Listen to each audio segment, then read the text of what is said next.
Good morning, everyone. Today we are going to study about lateral displacement. As you know, your chapter is optics. Optics chapter आपका चल रहा है optics, और इसके अंदर जो आज के लिए आपका आर्टिकल रहेगा वो रहेगा लेटरल डिस्प्लेसमेंट यानी शिफ्ट। लेटरल डिस्प्लेसमेंट या फिर यू कैन से शिफ्ट।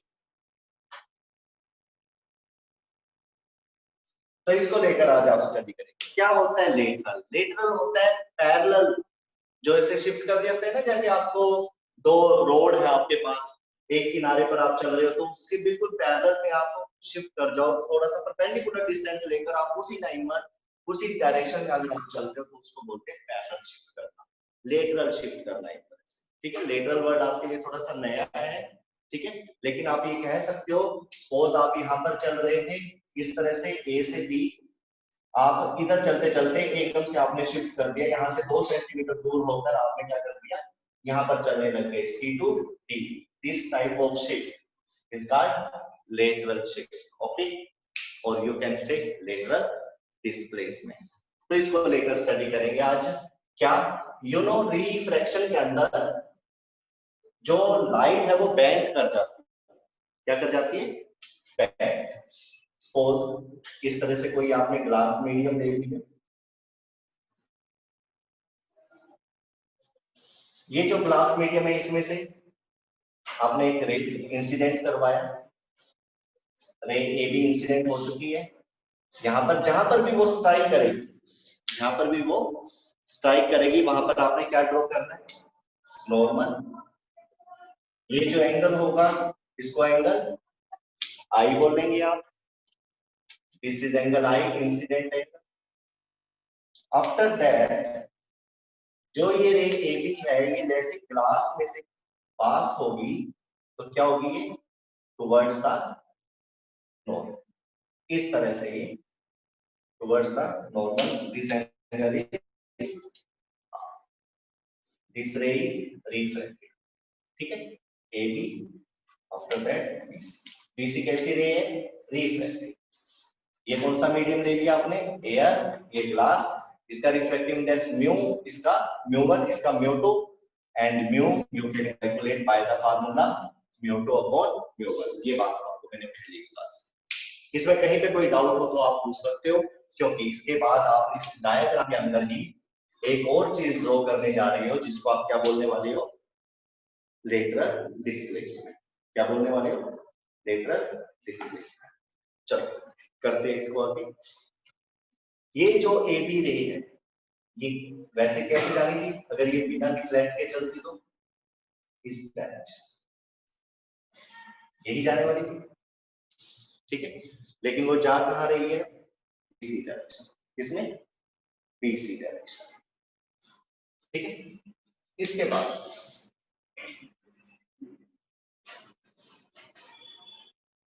यहां पर आ जाएगा, थोड़ा सा डायग्राम और आगे एक्सटेंड करते हैं। दिस इज नॉर्मल एंगल, ये नॉर्मल एंगल ले लीजिए आप। यहां से जो पहले एंगल था ये एंगल आई, ये लाइन फिर दोबारा से इसी तरह से पास, इसको बोलते हैं अमरजेंट, अमरजेंट ई से। इंसिडेंट रे और अमरजेंट रे के बीच में जो परपेंडिकुलर डिस्टेंस होता है उसको क्या बोलते हैं, लेटरल डिस्प्लेसमेंट। क्या बोलते हैं, लेटरल डिस्प्लेसमेंट। तो इसके अंदर अगर आप देखो तो यहां से देख लो, ये जो लाइन है इसको बोलेंगे लेटरल,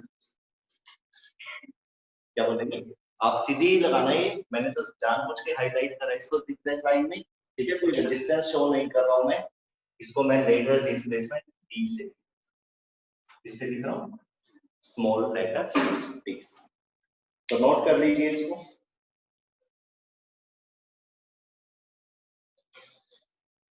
कर लिया नोट, चलो अब इनके पॉइंट्स के नेमिंग कर देता हूँ मैं। पॉइंट्स के नेमिंग जैसे बुक में है वैसे कर लो इसको नाम एल, उसके बाद इसको यहाँ तक लेकर आइए,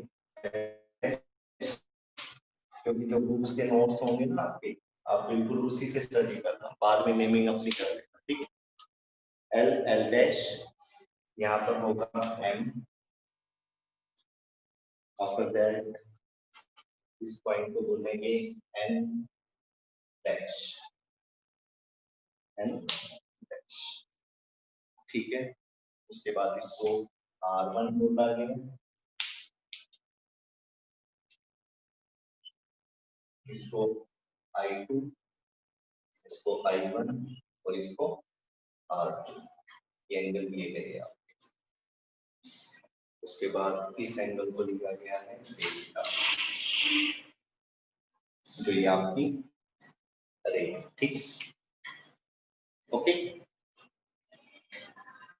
इसके बाद इस ग्लास की थिकनेस को आप लेंगे स्मॉल लेटर टी, क्या लेंगे, स्मॉल लेटर टी। तो ये सारे के सारे मैंने नेमिंग कर दी है इनकी। इसके बाद अब आर्टिकल्स पे ध्यान दीजिए, आप डायग्राम को लेकर करेंगे हम यहाँ पर। सबसे पहली बात साइन डेल्टा, साइन डेल्टा की वैल्यू, साइन डेल्टा इसके अंदर ट्रायंगल देखिए, यू नो ये 90 डिग्री, क्योंकि परपेंडिकुलर डिस्टेंस, ठीक है, परपेंडिकुलर डिस्टेंस बिटवीन, लिख लो यहाँ पर डी इज, डी क्या है, परपेंडिकुलर डिस्टेंस, किस किसके बीच में, बिटवीन इंसिडेंट एंड अमर्जेंट, किसके बीच में, इंसिडेंट और अमर्जेंट रे के बीच में जो गैप आपने लिया है, शॉर्टेस्ट पाथ जो आपने लिया है, उसको क्या बोलेंगे, स्मॉल, ये। तो यहाँ से आपने साइन डेल्टा की वैल्यू निकालनी है। साइन डेल्टा क्या होता है, क्या थी वो थ्योरी जिसके हिसाब से आपने साइन डेल्टा बताइए, परपेंडिकुलर अपॉन हाइपोटेन्यूज। तो इसके अंदर परपेंडिकुलर क्या होगा, इस ट्रायंगल के अंदर, ट्रायंगल दिख रही है ये आपको, एल एन डैश और एन, triangle L N dash and M, perpendicular क्या होगा इसमें, M N dash upon what is the value of hypotenuse, क्या होगी ये, एल, क्या होगी, एल एम, ठीक है, साइन डेल्टा। इसके बाद cos r1 निकालेंगे आप, ये एम एन डैश क्या है आपका, इसकी वैल्यू डी है ना, इसी के ऊपर वर्क करना, एल एम साइन डेल्टा। अब एल एम की वैल्यू निकालनी है आपने, किसकी निकालनी है, एल एम, ये वैल्यू गिवन नहीं है ना आपके पास, ये वैल्यू गिवन है, थिकनेस ऑफ ग्लास कितनी है, टी, लेकिन ये देखना थोड़ा इंक्लाइंड हो गया, स्लाइड हो गया, तो ये वैल्यू टी से थोड़ी ग्रेटर ही होगी, लेस तो है, ठीक है। तो ये एल एम की वैल्यू निकालनी है, तो ये एंगल कितना है, R1। तो यहाँ से आप क्या करेंगे, cos R1 की वैल्यू निकालेंगे, cos R1 में क्या आ जाएगा, ले तो जो मर्जी सकते हो आप, आपको तो एल एम चाहिए, तो एल एम अपॉन cos की वैल्यू क्या होगी, बेस अपॉन हाइपोटेन्यूज, बेस क्या है, बेस तो ये हो गया ना, ये परपेंडिकुलर हो गया, ये base L L dash upon L M, yes or no, this is base and this one is hypotenuse, ठीक है। ये इस ट्रायंगल का कौन सी ट्रायंगल है, ट्रायंगल एल एल डैश और एम, एल एल डैश और एम के अंदर बेस अपॉन हाइपोटेन्यूज लेकर आपने क्या करना है, cos r1 की वैल्यू लिए, इसके अंदर आपको lm मिल जाएगा, lm क्या होगा यहाँ पे, lm is equal to L L dash upon cos r1 and what is the value of l to l dash, T upon cos r। This is equation 2 नाम दे दीजिए इसको, और दिस इज इक्वेशन 1। इस तरह से नहीं करते, ठीक है। अब आ जाइए अपने आर्टिकल पे। You want to calculate the value of lateral displacement, lateral shift. D की वैल्यू चाहिए आपको। डी की वैल्यू का क्या फार्मूला था? lm sin डेल्टा, ठीक है। lm की वैल्यू क्या है यहाँ पर? t upon cos r। Put equation 2 इन 1, यहाँ पर पुट कर दीजिए आप mn डैश, यानी कि d इज इक्वल टू क्या आ जाएगा आपके पास? ln t upon cos r1। After that sin delta, sine delta की वैल्यू भी देखते हैं। साइन डेल्टा किसके इक्वल? Sine delta, correct. ये एंगल क्या है? I1। ये भी एंगल क्या होगा? कंप्लीट एंगल ये। This is also angle I1। ये पूरा भी क्या होगा? Angle I1। और ये कितना है? R1। तो ये हो जाएगा angle I1 minus angle delta की वैल्यू। क्या बोलते हैं इसको?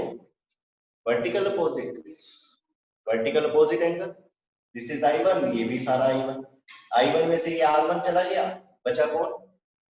I1 माइनस R1, जिसको आप क्या लिखते हो? तो यहाँ पर आप कर सकते हो T upon cos R1 into, sorry, sin, instead of delta you have to put I1 minus R.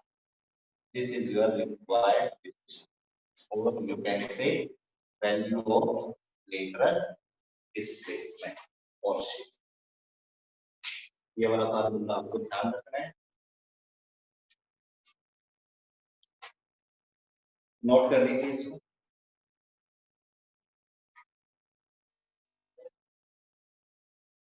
कर दो ना।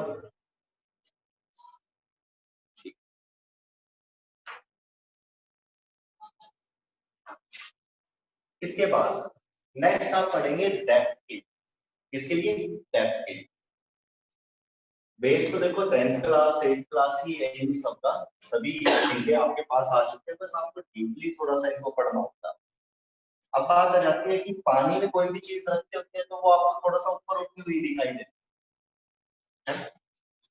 तो और कोई भी, वैसे भी मैंने आपको चीजें बताई थी, एटमॉस्फेरिक रिफ्रैक्शन की वजह से भी बताई थी। क्या बताया था? कि कोई भी आप चीज देखते हो तो वो आप उसकी एक्चुअल पोजीशन नहीं देखते, वो कहीं ना कहीं क्या होती है? होती आपकी कहां पर है? नीचे। दिखाई कहां देती है? ऊपर। मतलब उसकी ओरिजिनल पोजीशन नीचे होगी, जैसे ट्विंकलिंग ऑफ स्टार के लिए पढ़ा था, एपेरेंट पोजीशन ऑफ स्टार पढ़ा था। यानी कि जो भी हम ऑब्जर्व कर रहे हैं, जो भी हम देख रहे हैं, हम उसकी एक्चुअल पोजीशन पर नहीं देख रहे। क्यों? Due to atmospheric refraction. But the base is optical density. Base क्या होता था? Optical density of air layers, of air layers. Air क्या होती थी? कहीं पे कम है डेंसिटी, कहीं पे ज्यादा है, इस तरह से लाइट को बेंड कर देता था वो, जिसकी वजह से ऐसे ही पानी भी क्या करता है? जैसे ग्लास लाइट को मोड़ दिया। लाइट को मोड़ने का मतलब पता है क्या? जहां पे लाइट जा रही है बस वही चीज देख पा रहे हो, जैसे मर्जी आए वो, आप वो चीज देख सकते हो जहां से लाइट अपना पाथ ट्रेस कर रही है। इट डजंट मैटर कि आप सीधा देख रहे हो, लाइट तो मुड़ गई है ना। तो जहां से लाइट मुड़ रही है, जा रही है, बेंड कर रही है, रिफ्लेक्ट कर रही है, उसी के पाथ वाली चीज देख पा रहे हो आप, उसके दाएं बाएं। तभी पानी के अंदर आप कोई निशाना सही नहीं लगा, ठीक है। जितना दूर होता जाएगा उतना उसमें क्या होता चला जाएगा? लेटरल शिफ्ट बढ़ता चला जाता है, जिसकी वजह से दूर से जाते, देखो पास से निशाना ठीक लगता है, दूर जाते जाते क्या होता जाएगा? गैप बढ़ता चला, इसे दूर से निशाना नहीं लगता, ठीक है। तो इन सब के आंसर क्या है? Lateral shift, lateral displacement, reflection is the basic cause, reflection is the basic cause। तो अब जो आपके पास क्वेश्चन आ रहा है वो आ रहा है real depth and efferent.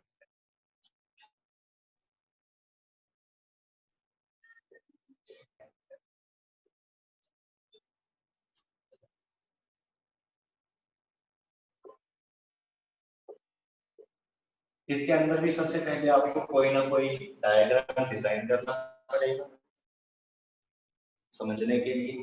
Triangles बनेंगे, रे बनेगा, पाथ बनेगा। तो सबसे पहले डायग्राम को करते,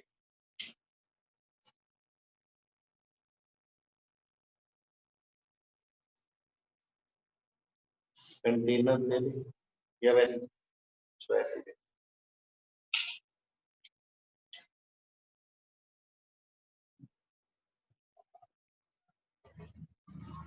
ठीक है, कोई ऑब्जेक्ट ले लो इसके अंदर। ऑब्जेक्ट कहाँ ले लिया, यहाँ पर ले लिया हमने। This is object. ये पानी या ऑप्टिकल डेंसर मीडियम ले लो, कोई भी ले लो, जरूरी नहीं है वाटर ही लो। ठीक है, इसका रिफ्रैक्टिव इंडेक्स μ2 ले लिया और इसका μ1। Any doubt, any problem? Optical density high है इसकी, ऑप्टिकल डेंसर है। ठीक है, यहाँ से जो रे जाएगी वो कैसे जाएगी, नॉर्मल से जो रे जाती है वो कैसे जाती है, स्ट्रेट, स्ट्रेट निकल जाएगी। ओके, उसके बाद यहाँ से रे चला गया, इस पॉइंट से देखिए क्या देखोगे, ये रे इस तरह से जाएगी, यहाँ पर नॉर्मल बनेगा,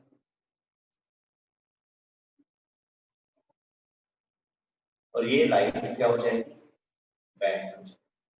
क्या हो जाएगी, away from the normal, because you know very well this is act as a derivative and this will be act as a real।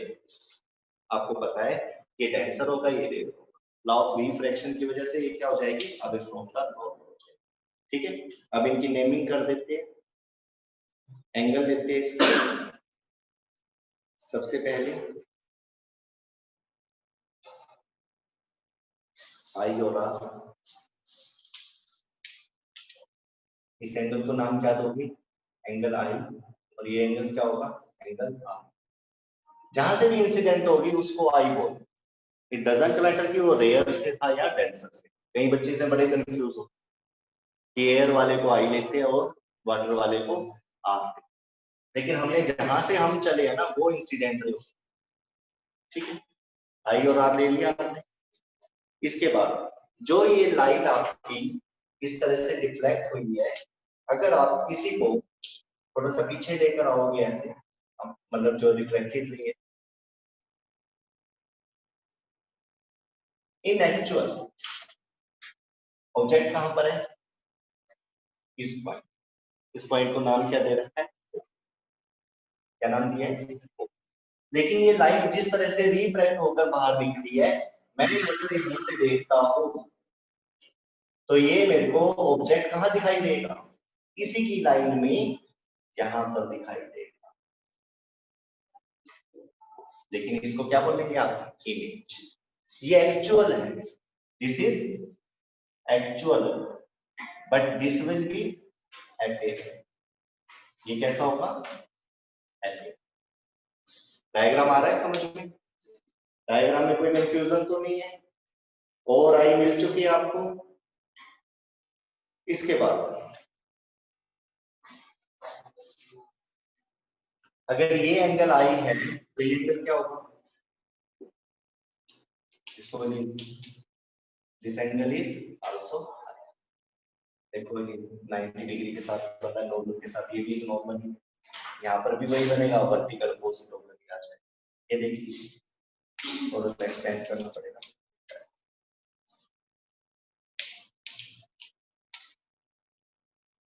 ये अगर आई है तो ये भी आई होगी, और अगर ये आई है तो ये भी बाय ज्योमेट्री।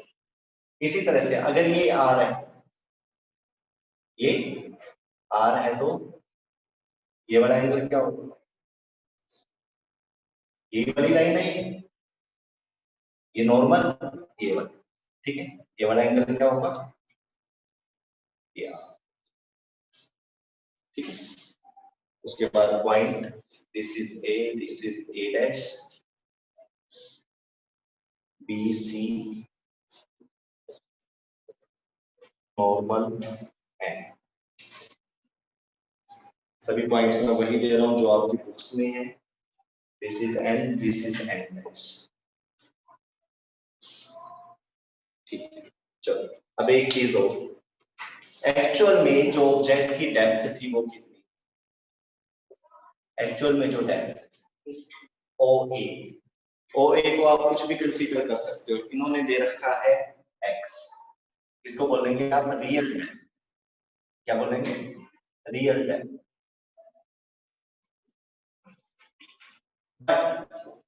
पानी के अंदर जब वो ऑब्जेक्ट था तो आपको इमेज उसकी मिल रही है आई पोजीशन पे। आई, इसको क्या बोलेंगे आप? एपेरेंट। इसको वाई से एपेरेंट। ओके,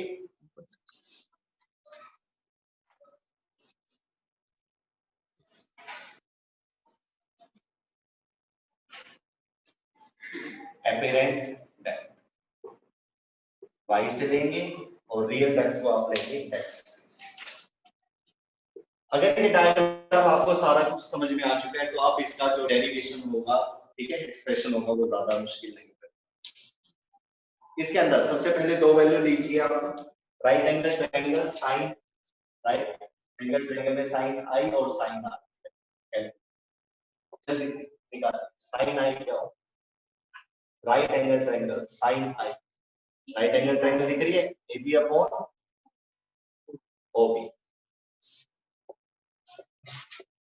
इसी तरह से साइन आर की वैल्यू, साइन आर की वैल्यू AB अपॉन आई ए या ए आई। ठीक है, ये दोनों वैल्यू आ चुकी है आपके पास। अब आपने क्या निकालना है? लाइट डेंसर टू रेयर जा रही है, क्या हो गया? IB आएगा, ठीक है, ओके। अब यहाँ पे देखिए, जो आपकी लाइट है वो ट्रेवल कर रही है डेंसर टू रेयर में, डेंसर टू रेयर में। तो लॉ ऑफ रिफ्रैक्शन क्या कहता है? लॉ ऑफ रिफ्रैक्शन क्या कहता है? म्यू, म्यू का मतलब म्यू2 अपॉन म्यू1, यही होता है। इस म्यू को आप अपनी सोच के हिसाब से, जैसे लॉ ऑफ रिफ्रैक्शन था उसने कहा था एयर से वाटर, रेयर से डेंसर के लिए देता है, इसके लिए देता है रेयर टू डेंसर। इसी को आप क्या लिख सकते हो? Mu W upon mu. इसी चीज को क्या लिख सकते हो? म्यू2 अपॉन म्यू1। ठीक है, यही लिख सकते हो ना इसको। देखो इस वे में भी लिखा जा सकता है, इसमें भी और इसमें भी, और इन सबको आपने बोलते हो म्यू। इस म्यू का मतलब ये भी होता है, ये भी होता है और ये भी, याद रखना ये बात, किसी भी बुक में किसी भी तरह से। और म्यू इज इक्वल टू क्या होता है? Sine i upon sine r. But rare to denser के लिए लाइन कहां से कहां जाए? तो यहाँ पर आपको आकर बस इतना ध्यान रखना है कि म्यू इज इक्वल टू, यहाँ पर आपको फार्मूला क्या लेना है? Sine r upon sine. वैसे क्या पढ़ रखा था? Sine i upon sine r, but कब? रेयर टू डेंसर के लिए। But in this situation the light travelling from denser to rare, तो आपने सब कुछ वही लेना है, म्यू को डिस्टर्ब मत करो, सिर्फ आप इधर से डिस्टर्ब करो, क्योंकि दोनों को पलट दिया तो कोई इफेक्ट नहीं होगा। जल्दी बताएं, एक को पलटना है, एक साइड को पलटना है, तभी आप उसका क्या करोगे? रेयर टू डेंसर और डेंसर टू रेयर। हो गया? अब आपके पास इनकी वैल्यू है, पुट कर दीजिए। म्यू इज इक्वल टू क्या आ जाएगा? Sine r A B upon I B upon sine I A B upon okay. Solve करें, सॉल्व करोगे तो क्या होगा? A B upon I B O B upon A B से A B cancel, O B upon क्या आ जाएगा? आई। ओ B upon क्या आ जाएगा? I B. This is the value of mu. Mu कौन सा? Air to water. Air to water, OB upon I। चलो OB अपॉन, अगर ये बी पॉइंट आपने बिल्कुल ए के कोरस्पॉन्ड ले लिया, फास्ट ले लिया, ये देख रहे हो OB is equal to OA हो गया, OB is equal to OE, approximation हो गया भाई, बहुत ज्यादा पास है, तब ये वाली लेंथ और ये वाली लेंथ क्या होगी, इक्वल, इक्वल ही होगी, यस और नो। इस लेंथ में और इस लेंथ में कितना फर्क है, कोई ज्यादा नहीं, आप यहां से देख रहे हो सीधा दिख रहा है, यहां से देख रहे हो ऊपर उठाओ, है ना। तो जो ये लेंथ है इसके अगर इक्वल ले लोगे तो ये बी शिफ्ट कर जाएगा ए के ऊपर, यानी कि there is no difference between OB and, जहां जहां बी आप ले रहे हो वहां वहां क्या ले सकते हो, ए ले सकते हो, ले सकते हो। तो यही चीज, यही एक्सप्रेशन क्या हो जाएगा, OA upon I, OA upon, OA क्या है, OA रियल डेप्थ, OA क्या है, real depth, and what is the value of IA, IA क्या है, एपरेंट डेप्थ, रियल डेप्थ कितनी है value, x, and what is the value of apparent depth, y, क्या आ गया ये, x अपॉन 1, ठीक है, किस वैल्यू, म्यू, ठीक है। आपको क्या चाहिए, एक्सप्रेशन किसका चाहिए, आप रियल डेप्थ या फिर एपरेंट, रियल डेप्थ को आपने किससे ले रखा है, x, एपरेंट को y, या तो आप इसमें से x का फार्मूला निकाल लीजिए या फिर y, पता होना चाहिए, बस एक चीज का ध्यान रखना, एपरेंट या सॉरी एक्चुअल जो रियल डेप्थ है वो ज्यादा होगी और एपरेंट कम होगी, ये आपके माइंड में फिट हो चुका है, हो चुका है। चलो अब इसमें से वैल्यू निकाल देते हैं, y इज इक्वल टू क्या होगा, x upon a mu w, ये कौन सा केस ले रखा है, वाटर का केस ले रखा है, किसका ले रखा है, वाटर का केस ले रखा है, पानी का, एयर और वाटर का ले रखा है, x upon what is the value of a mu w, क्या होती है, 10th क्लास में पढ़ रखा आपने, डायमंड की 2.42 होता है रिफ्रैक्टिव इंडेक्स, वाटर का 1.33, तो म्यू या a म्यू w कितना होता है 1.33, और यू कैन से 4/3, बट ग्लास के लिए कितना होता है 3/2, और यू कैन से 1.5, यही होते हैं ना, तो यहाँ पे आप लगा दीजिए 4/3 और यू कैन से 3/4, so y is equal to 3/4, ये कौन सा है, y क्या है, एपरेंट डेप्थ, x क्या है, एक्चुअल डेप्थ, और दोनों में से ज्यादा कौन है, x या y,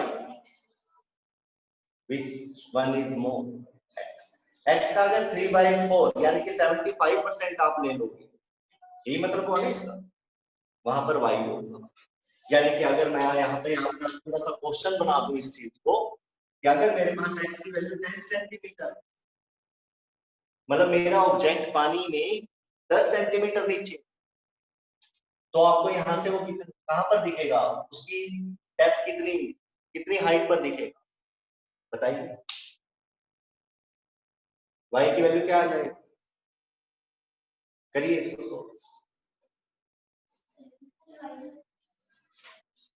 कितना बताइए, अगर हमारी x की वैल्यू 10 सेंटीमीटर है तो y की वैल्यू कितनी होगी 3/4 x, 3/4 इंटू 10 सेंटीमीटर कितना आ जाएगा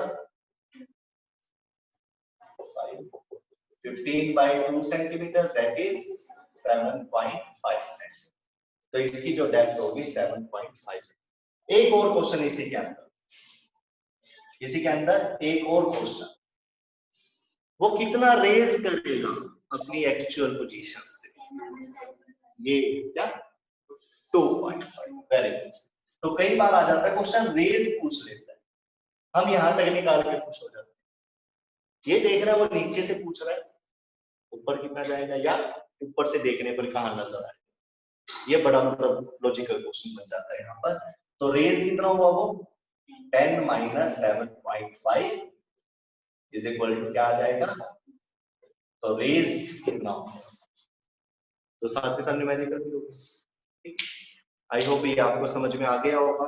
एपेरेंट का एक्चुअल ये निकाल सकते हो अब आप किसी भी टेंसर मीडियम में।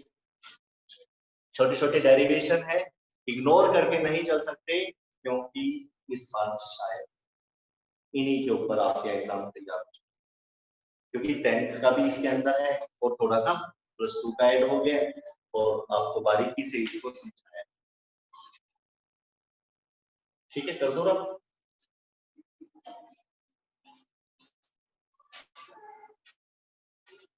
इसके बाद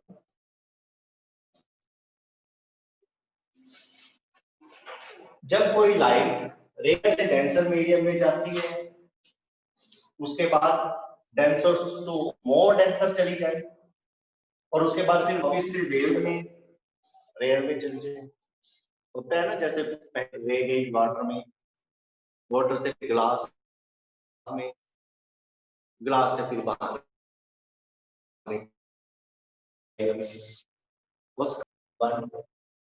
वाटर ग्लास का, फिर दोबारा से एयर, ये सबसे कम है, उससे ज्यादा ये 1.33 होता है, ये बताया, सॉरी 1.5, और उसके बाद फिर दोबारा ये रेयर से डेंसर गई, डेंसर से मोर, और उसके बाद फिर दोबारा रेयर।